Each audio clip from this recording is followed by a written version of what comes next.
Super. നമസ്കാരം, ഞാൻ ബിജു കാട്ടാക്കട. അപ്പോൾ എല്ലാവർക്കും പുതിയൊരു വീഡിയോയിലേക്ക് സ്വാഗതം. അപ്പോൾ നമ്മുടെ എല്ലാവരുടെയും ജീവിതത്തിൽ നൊസ്റ്റാൾജി എന്നൊരു സംഭവം ഇടയ്ക്കൊക്കെ കടന്നു വരാറുണ്ട്. ചില ആൾക്കാർക്ക് ചില പാട്ടുകൾ കേൾക്കുമ്പോഴോ അല്ലെങ്കിൽ ചില വസ്തുക്കൾ അല്ലെങ്കിൽ സാധനങ്ങൾ കാണുമ്പോൾ അതുമായി റിലേറ്റഡ് ആയിട്ടുള്ള പഴയ കാര്യങ്ങൾ ഓർമ്മ വരാറുണ്ട്. അതിനെയാണ് നമ്മൾ നൊസ്റ്റാൾജി എന്ന് പറയുന്നത്.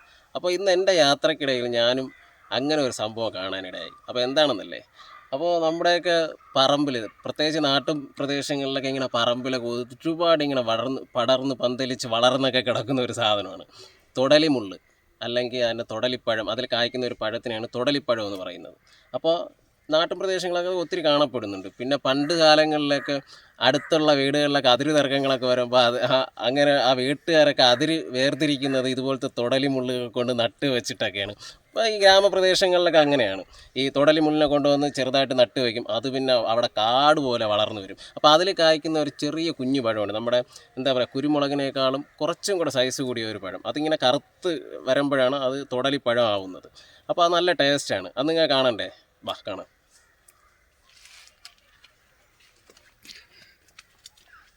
അപ്പോൾ ഇതാ ഈ തൊടലിപ്പഴം എന്ന് പറയുന്നത് ഇതാണ് സംഭവം. ഇതിപ്പോൾ പച്ച ഇങ്ങനെ കാച്ചി നിൽക്കുന്നതാണ് കേട്ടോ, പച്ച. അപ്പോൾ അതിനൊരു ടേസ്റ്റ് ഉണ്ടാവില്ല. ഇത് ഈ കാണുന്നതുണ്ടല്ലോ, ഇത് ചെറുതായിട്ട് ബ്ലാക്ക് കളറായുണ്ടോ?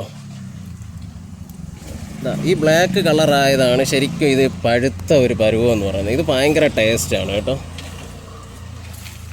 നമ്മുടെ ട്രിവാൻഡ്രത്തൊക്കെ ഇതിനെ ഇങ്ങനത്തെ തൊടലിപ്പഴം, തൊടലിമുള്ള് എന്നൊക്കെയാണ് പറയുന്നത്. പക്ഷെ ഓരോ സ്ഥലത്തും ഓരോ രീതിയിലായിരിക്കും ഇതിനെ അറിയപ്പെടുന്നത്. പണ്ടൊക്കെ അപ്പുറത്തും ഇപ്പുറത്തും വീട്ടുകാരൊക്കെ തമ്മിൽ വഴക്ക് കൂടുന്ന സമയത്ത് അതിര് വെട്ടിപ്പിടിക്കുന്ന സംഭവമൊക്കെ വരുമ്പോൾ, എന്നാൽ പിന്നെ കാണിച്ചു തരാടാ, എൻ്റെ അതിരിലോട്ട് നീ ഇനി ഒരു തുള്ളി മണ്ണ് പോലും വെട്ടിയിറക്കി വെക്കത്തില്ലടാ എന്ന് പറഞ്ഞിട്ടൊക്കെ പണ്ടുള്ള ആൾക്കാരൊക്കെ ഇതുപോലുള്ള മുള്ള് കൊണ്ടുവന്ന് അതിരുകളിൽ കൊണ്ട് നട്ടു വയ്ക്കാറുണ്ട്. അത് പിന്നെ കാട് പോലെ പടർന്ന് പന്തലിച്ച് വളർന്ന് അങ്ങനെ കിടക്കും. ഇത് പറിക്കുമ്പോൾ ഒരു ശ്രദ്ധ വേണം, കയ്യിൽ മുള്ള് കൊള്ളരുത് കേട്ടോ. നിറയെ മുള്ളുള്ള ഒരു ചെടിയാണിത്.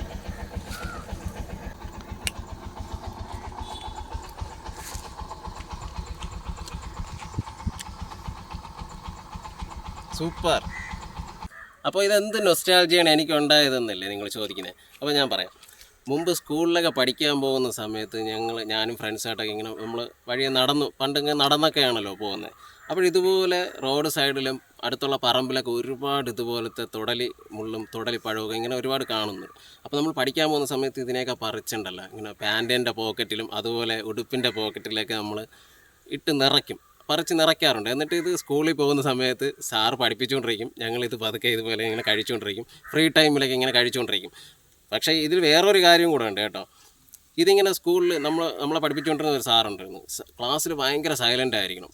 ഒച്ചപ്പാടോ ബഹളോ ഒന്നും ഉണ്ടാക്കാൻ പാടില്ല. ഒരു സൂചി വീണാൽ പോലും ആ സാറ് തിരിച്ചറിയും. അത്രയും ഷാർപ്പായിട്ട് ശ്രദ്ധയുള്ള ഒരു സാറുണ്ടായിരുന്നു. അപ്പോൾ ഞാനിങ്ങനെ സ്കൂളിൽ വെച്ചിട്ട് ഇങ്ങനെ സാറ് പഠിപ്പിച്ചുകൊണ്ടിരിക്കുന്നതിൻ്റെ ഇടയ്ക്കുണ്ടല്ലോ, ഇതുപോലെ ഒരു തൊടലിപ്പഴം കഴിച്ചു. ഇതിനകത്തൊരു ചെറിയ കുരുവുണ്ട് കേട്ടോ. ആ കുരു ഇങ്ങനെ കടിച്ച് പൊട്ടിക്കുന്നതിനിടയിൽ ടപ്പ് എന്നൊരു സൗണ്ട് കേട്ടു.